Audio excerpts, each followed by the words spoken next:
দিয়া আহলে সুন্নাত ওয়াল জামাত আল্লামা নুরুল আগমন আল্লামা নুরুল আগমন রাজাই দরবার বিশ্ব নূর মঞ্জিল শরীফ প্রত্যেকে বলুন মারহাবা।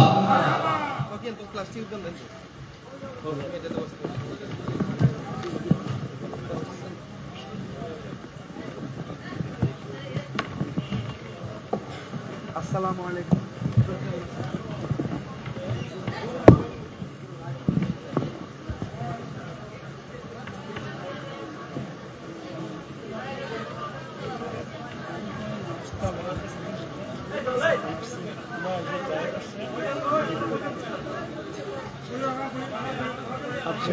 আমি শেষ হয়েছি, আমি অনেক না না চিল্লেছি কত চিল্লে না অনেক আমি না আপনি বলেন, আমি মাইকটা বলতেছি, কথা বলতেছি, আপনি এখানে বসেন। এটা নামাই দিতে হবে। আসসালামু আলাইকুম। আসসালাম।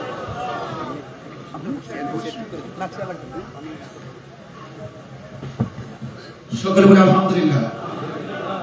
আজকের মাহফিলের কারবালার ময়দানে চলে যাবেন, বডিটা যদিও পড়ে আছে উস্কাই নেই, দেহটার মনটাকে পাঠিয়ে দেন কারবালার প্রান্তরে। বন্ধুরে বন্ধুরে হ বন্ধু, ইমামে হুসাইন রাদিয়াল্লাহু তাআলা আনহু যখন কারবালায় গেল, শহর বানু ডাক দিয়া বলে, স্বামী গো, ও স্বামী, ওরা দিয়ে আমাদেরকে মালা দিয়া রিসিভ করার কথা, ওদের হাতের মধ্যে কেন তলোয়ার, ধুলাই দূষিত কেন কারবালার ময়দান, এমন ভাবে ঘোড়াগুলা নিয়ে আসতেছে, ওরা মনে হয় একটা পক্ষ, আমরা মনে হয় আর একটা পক্ষ। আজকে তো সবাই এক পক্ষ থাকার কথা, একটা এই পক্ষটার নাম হলো আল্লাহ এবং রাসূলের পক্ষ, কিন্তু ওরা যেইভাবে আসতেছে মনে হয় যেন তারা নবীর আওলাদের সঙ্গে প্রতিপক্ষ বানাইয়া নবীর আওলাদের বিরুদ্ধে যেন দাঁড়াইতেছে।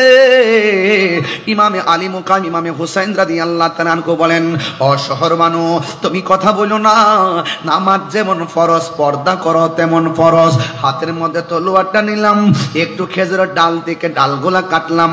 ও শহর বানু, তাবুগুলা দাও, একবার মরুভূমির বালির মধ্যে গাছগুলা বসাও, বসায়া তাবু বানাইয়া তোমরা তাদের সামনে যাবে না, এরা তোমাদের পরপুরুষ, তোমাদের জন্য নামাজ যেমন ফরজ, পর্দা তেমন ফরজ। এবার তাবুরা টানাইয়া শহর মানুষকে তাবুর ভিতরে ঢুকাইয়া দিল, এবার সকিনারে তাবুর ভিতরে ঢুকাইয়া দিল, জৈনবের তাবুর ভিতরে ঢুকাইয়া দিল। ও বন্ধুরে আমার, ও বন্ধু, কি ভাষায় আপনাদেরকে কারবালার বয়ান শোনাবো। আজকে ওয়াজটা ঘটনা হিসেবে শুনেন না, এমন একটা জিদ গায়ের মধ্যে ধারণ করবেন, কেউ যদি হককে দাফন করার জন্য চলে আসে, আমরা ইমাম হুসাইনের মতন মাঠে জান্নামে পড়ব। কেউ যদি গৌর গোবিন্দের চরিত্র নিয়ে সামনে আসে, আমরা বাবা শাহজালালের উত্তরসূরিরা তাদেরকে রুখে দিব। কথা বলেন ঠিক কিনা? এই চিন্তা ভাবনা কইরা আমার কথাগুলো শুনতে হবে, আর ডানে বামে যাওয়া যাবে না। ইমাম হুসাইন রাদিয়াল্লাহু তাআলা আনহু বলেন, তুমি তাবুর ভিতরে চলে যাও। এবার ঢুকাইয়া দিলেন। ইমাম হুসাইন রাদিয়াল্লাহু তাআলা করে একজন সন্তান, যে ছেলেটা হলো বড় সন্তান, বড় সন্তানটার নাম হলো আলী আকবর, মেজো সন্তানটার নাম হলো আলী আউসাদ, ছোট সন্তানটার নাম হলো হযরতে আলী আসগর। ও বন্ধু, বন্ধুরি, এবার আলী আকবর বড় ছেলেটা কি কই জানেননি? ডাক দিয়া বলে, আব্বা, ওরা দিয়ে আমাদেরকে মারার জন্য আসতেছে। ও বাবা, সন্তানের সামনে বাবার গলার দিকে ছুরি চালাইবো, এটা আমি কোনোদিন সহ্য করতে পারবো না। এবার ইন্দিমিন টাইমে ডাক দিয়ে কয়, ও বাবা, ওরা যদি আমাদেরকে ফুলের মালা দিয়া রিসিভ না কইরা আমাদেরকে যদি তারা এখানে মারার জন্য আসে, আর নবীর বংশরে যদি ধ্বংস করার জন্য তারা সামনে আগায়, তাইলে আমি আপনাকে সামনে যেতে দেব না। আমি আপনার বড় সন্তান হিসাবে তাদের সঙ্গে আমি লড়াই করব। ইমাম হুসাইন রাদিয়াল্লাহু তাআলা আনহু বলেন, ও বাবা, না না না, তুমি সামনে যাও না। কারণ কেন যাব না? কয়, বাবা, আমার আপনি অনুমতি না দিলে তো মদিনার নবী কষ্ট হবে। ও বাবা, আপনি আমার অনুমতি দিন। না না না না, এই কথা বলার পর ইমাম হুসাইন রাদিয়াল্লাহু তাআলা আনহু বলে, বাবা তুমি যাইতে পারবা না। কই আমার নাভি থেকে নিচ পর্যন্ত যেই অংশটা পাইছি আমার নানার মতো, আর বুক থেকে মাথার তালু পর্যন্ত এই অংশটা পাইছে তোমার চাচা ইমামে হাসান পাইছে ডাইরেক্ট আমার নানার মতো। এই ও আলী আকবর, আমাদেরকে দেহ দিয়া সৌন্দর্য ভাগ করছে, তোমার মধ্যে একটা নিয়ামত দিছে আমার আল্লাহ, কারণ তোমার কণ্ঠটা শুনতে ডাইরেক্ট আমার নানার মতো। আলী আকবর, তুমি যখন আমার ডাক দাও মনে হয় জানো আমার মদিনার নানা ডাক দিছি। ও আলী আকবর তুমি যাইও না। এবার আলী আকবর ডাক দিয়া কয়, বাবা আমি যদি না যাই আপনার উপরে বিপদ। ওরা হককে দাফন করার জন্য সামনে বাড়ছে, বাতিলের বিরুদ্ধে যুদ্ধ না কইরা যদি আমি নিজের গুটাইয়া রাখি, আপনি জবাব দেন আপনার নানা কি খুশি হবে না বেজার হবে? কই বেজার হবে। আপনি কি চান আমি যুদ্ধের ময়দানে না যাইয়া আপনার নানার আমি কষ্ট দেই? আপনার নানার যদি আমি কষ্ট দেই আমি কেমনে মুখ দেখাবো? ও বাবা মেহেরবানি করে আমার অনুমতি দেন। এই কথা বলার পর ইমামে হুসাইন রাদিয়াল্লাহু তাআলা আনহু বলে, বাবা রে, হ্যাঁ বাবা ঠিক আছে, তুমি যুদ্ধের জামা গায়ে লাগাও। যুদ্ধের জামাটা গায়ে লাগালেন, এই হাতের মধ্যে তলোয়ারটা নাও। হাতের মধ্যে তলোয়ারটা নিলেন, নেওয়ার পরে তিনি রওনা হয়ে যাবেন। ইমাম হুসাইন রাদিয়াল্লাহু তাআলা আনহু বলে, ও বাবা বাবা তুমি যখন যুদ্ধের ময়দানে যাবা আলবিদা বলার পরে আমার বাবা কইয়া ডাক দিবা, আবার কথা দাও না যুদ্ধের মাঠ থেকে ফিরে আইসা তুমি আমার আবার বাবা কইয়া ডাক দিবা, কারণ আমার নানা জানের কণ্ঠর আওয়াজটা শুনতে বড় ভালো লাগে। এই কথা বলার পরে ডাক দিয়া বলে, ঠিক আছে বাবা আমারে বিদায় দেন। যেই মাত্র হাতের মধ্যে তলোয়ারটা লইয়া গো বিদায়টা নিয়ে গেছে, ওই মুহূর্তে যুদ্ধের ময়দানে যখন গেল এক শ্রেণীর মানুষ বলতেছে হুসাইনের পোলা আসতেছে, এবার তারে শেষ করে দিতে হবে। তার কণ্ঠটা তো শুনতে নবীর মতন, এই কণ্ঠটাকে ধ্বংস করে দিতে হবে। একটা কথা মনে রাখবেন, দেখবেন কোন মানুষ যখন তার বাবার সঙ্গে পারে না, তার সন্তান দিয়া জাল মিটাই, এমন কিছু লোক সমাজে আছে না নাই? ইমাম আলী মুকাম ইমাম হুসাইন রাদিয়াল্লাহু তাআলা আনহুর সন্তান যেই মাত্র যুদ্ধের ময়দানে যাবে, ওই মুহূর্তে ইমাম হুসাইন রাদিয়াল্লাহু তাআলা আনহুর সন্তান আলী আকবর রাদিয়াল্লাহু তাআলা আনহু তিনি যুদ্ধের ময়দানে গেল।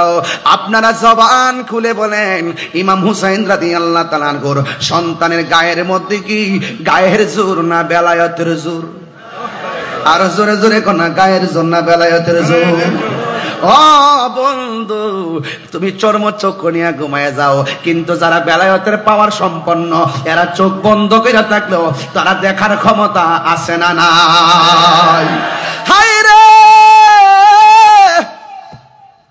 ইমাম আলী আকবর যুদ্ধের ময়দানে গেছে গো, হাতের মধ্যে তলোয়ারটা লইয়া তিনি এমন ভাবে যুদ্ধ শুরু করলেন, তার ডানে আসলেও পারে না, বামে আসলেও পারে না, সামনে আসলেও কেউ পারে না, পিছনে গেলেও পারে না। গায়ের মধ্যে কি গায়ের জোর না বেলায়েতের জোর? ও উস্কানের বাবা, কি ভাষায় আমি ওয়াজ করব, কি ভাষায় কথা বললে আপনার মনটা কারবালায় যাবে? আরে বাবা বাবা বাবা, ও বাবা কিছুদিন আগে দেখছনি ইসরায়েলে আক্রমণ করছে ফিলিস্তিনের মধ্যে, ফিলিস্তিনি বাংলাদেশের পক্ষ থেকে অনেকে খাবার নিয়ে গেছে, আমি গুনাহগারও কিছু খাবার পাঠাইছি, আমিও টাকা পাঠাইছি, যতটুকু তৌফিক আছে আমি মানবতার একটা অংশ হিসাবে আমি পাঠাইছি। আরে দেখছনি তথ্য প্রযুক্তির যুগে ইসরায়েলে আক্রমণ করছে ফিলিস্তিন, গাজার মুসলমানদেরকে বাংলার জমিন থেকে নিয়মিত খাবার পাঠাইতেছে। আরে আমি তো কই এই যে রাত্রে 12টার পরে এই মানুষগুলো যেইভাবে বৈশা বৈশা ওয়াজ শুনতেছে, এই মুহূর্তে যদি কারবালা হইতো, তাই আর ইমামে আলী মুকামের জন্য যদি তারা পানি বন্ধ করে দিত, এই বাংলার জমিনের পাঞ্জাতনের পাগলগুলো বিমান দিয়া উইরা যাইয়া ইমামে আলী মুকামের মুখের মধ্যে পানি ঢাইলা দিত। কথা বলেন ঠিক কিনা? হাত তুলে বলো ঠিক কিনা বলো।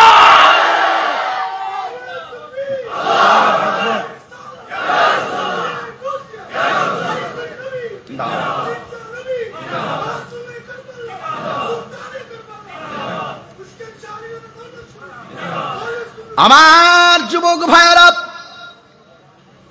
খুব মনোযোগ মনোযোগ দিবেন, কি ভাষায় ওয়াজ করব।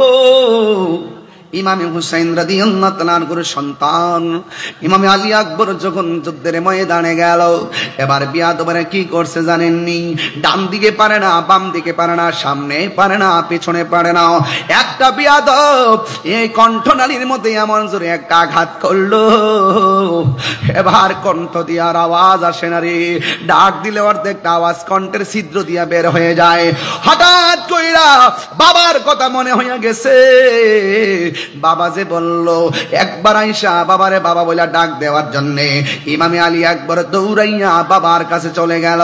বাবার কাছে যাওয়ার পরে ইমাম হুসাইন রাদিয়াল্লাহু তাআলা আনহুর কাছে ডাক দিয়া বলে, ও বাবা, আমি আপনার সঙ্গে ওয়াদা করছিলাম আপনার কাছে এসে আমি কথা বলবো, বাবা বলে ডাক দিব, এই জন্য ডাক দেওয়ার জন্য এসেছি। এবার ডাক দিয়া বলে, ও আলী আকবর, তুমি যুদ্ধে যাওয়ার সময় কত সুন্দর করে আমার ডাকটা, এখন দিকে ডাকটা অর্ধেকটা বেরিয়ে যায়, কারণ কি? ও বাবা, ও বাবা, ও বাবা, ওরা আমার কণ্ঠনালীর মধ্যে এমন একটা তীরের আঘাত করছে, আমার কণ্ঠটা ছিদ্র করে ফেলাইছে, আমি আগের মতো ডাক দিতে পারি না, অর্ধেকটা ডাক আমার ছিদ্র দিয়া বের হয়ে যায়। ও বন্ধু, এবার ইমাম হুসাইন রাদিয়াল্লাহু তাআলা আনহু বড় মর্মাহত হলেন। ওরা কিভাবে অ্যাটাক করলো, একের পর এক একজনকে বিদায় করে দিচ্ছে।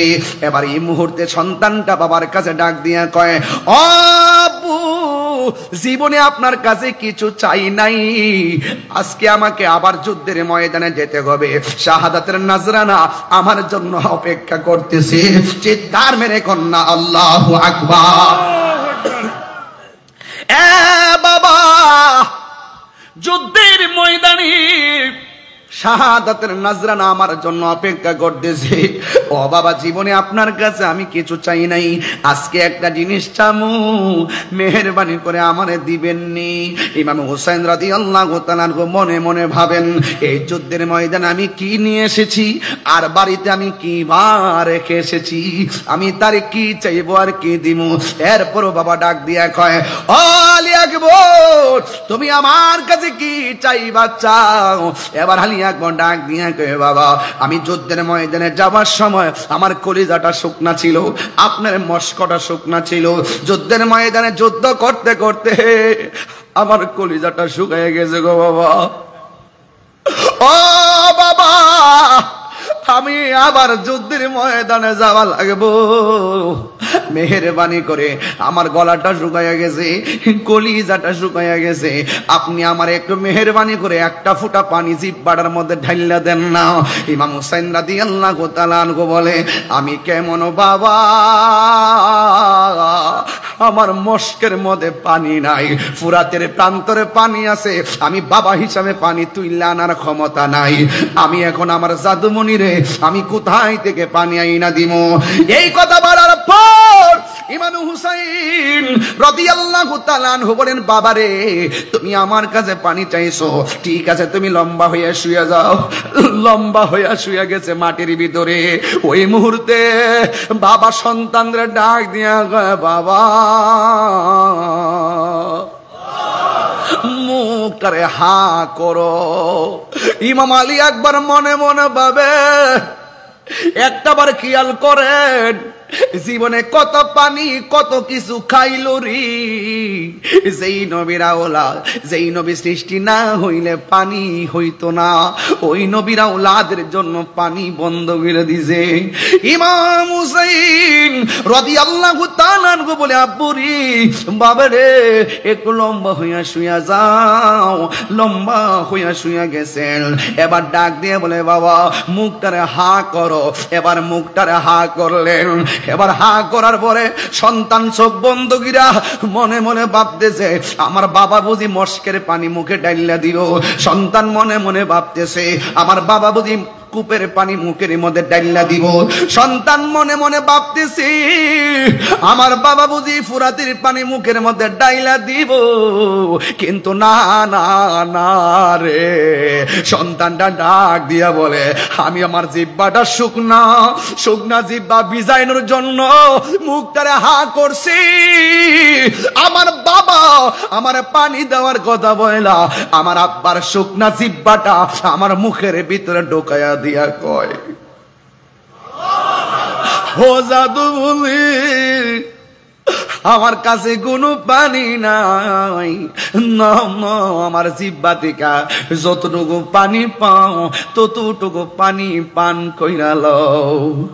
এই মুহূর্তে ইমাম আলী আকবর রাদিয়াল্লাহু তাআলা আনহু বলেন, ও জগৎবাসী রে, ও জগৎবাসী, আমার আব্বা যখন আমার মুখের ভিতরে জিহ্বাটা দিল, কিন্তু এই জিহ্বাটা মুখে দেওয়ার পরে দেখলাম আমার জিহ্বার চাইতে আমার আব্বার জিহ্বাটা আরো বেশি শুকায়া রইছে, বেশি শুকায়া রইছে।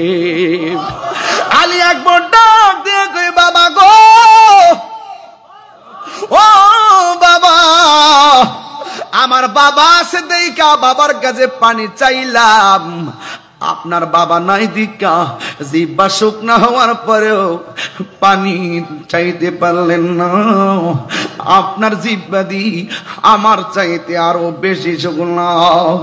মুঝে কুফা ওয়ালো মুসাফির না সমঝো, मैं आया नहीं हूँ, बुलाया गया हो। চট্টগ্রামবাসীরা কণ্ঠ খুইলা খুইলা পড়েন, মুঝে গুফা ওয়ালো মুসাফির না সমঝো,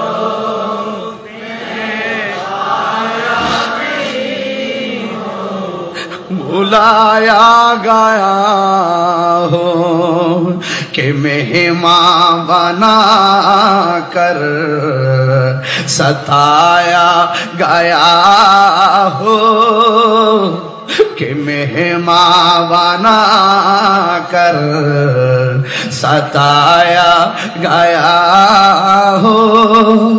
मैं रोया नहीं हो, রুলায়া গায়া হো। যুবক ভাইরা চক্ষু বন্ধ করে গেল, মুঝে গোফা লো মুসাফির না সমঝো, मैं आया नहीं हो, भुलाया गया हो। खुदा जाने कैसी है मेज़बानी, बहादुर पियास कहीं बंद पानी, खुदा जाने कैसी है मेज़बानी, बहादुर पियास कहीं बंद पानी, मुक़द्दर में है हौज़ कौसर का पीना, मैं प्यासा नहीं हो, पिलाया गया हो, मैं प्यासा नहीं हो, पिलाया गया हो। सिर्फ मुझे गुफा वाला मुसाफिर न समझो, मैं आया नहीं हो,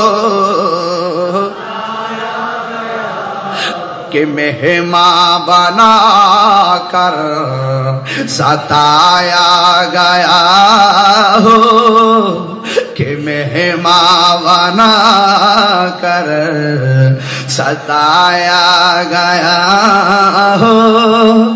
मैं गोया नहीं हो, রোলায়া হো আমি কাঁদিতে আসিনি, কাঁদানো হয়েছে আমি কাঁদিতে আসিনি, কাঁদানো হয়েছে আমি তৃষ্ণার তো নয় বানানো হয়েছে, আমি মরেছি এমন নয়, জিন্দা হয়েছি।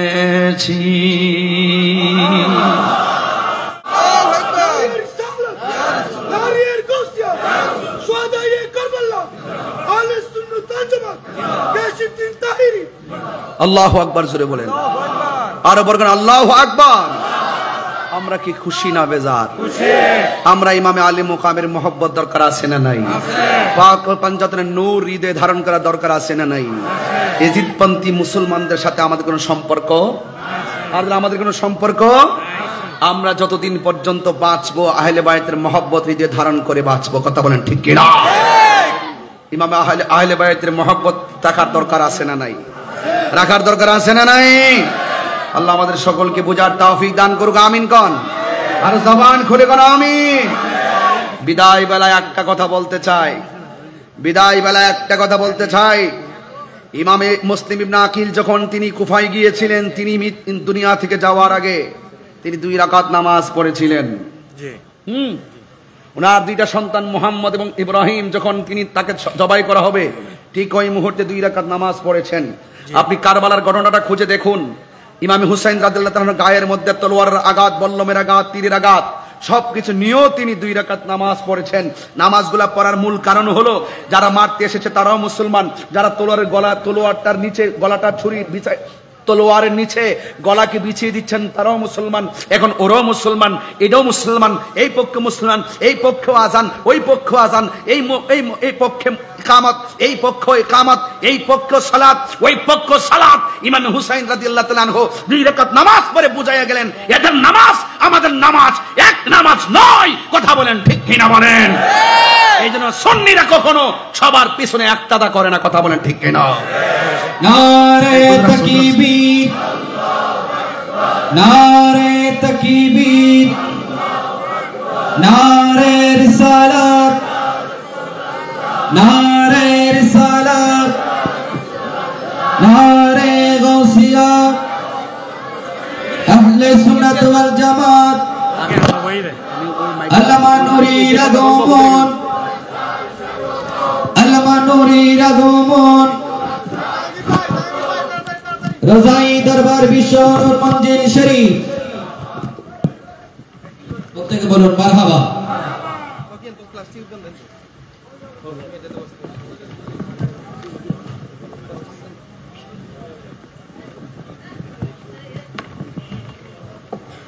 আসসালামু আলাইকুম।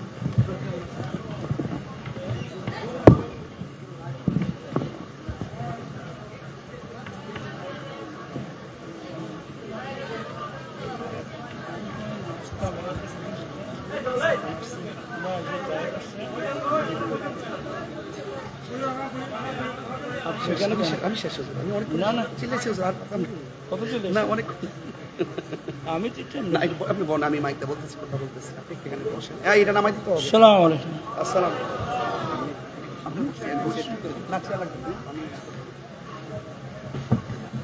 সকলে বলে আলহামদুলিল্লাহ। আজকের মাহফিলের স্টেজে যারা আসেন সবাই মহব্বতে বসে পড়ুন, সবাই আদব নিয়ে মহব্বতে বসে পড়ুন। আলহামদুলিল্লাহ। আমাদের আজকের মাহফিলের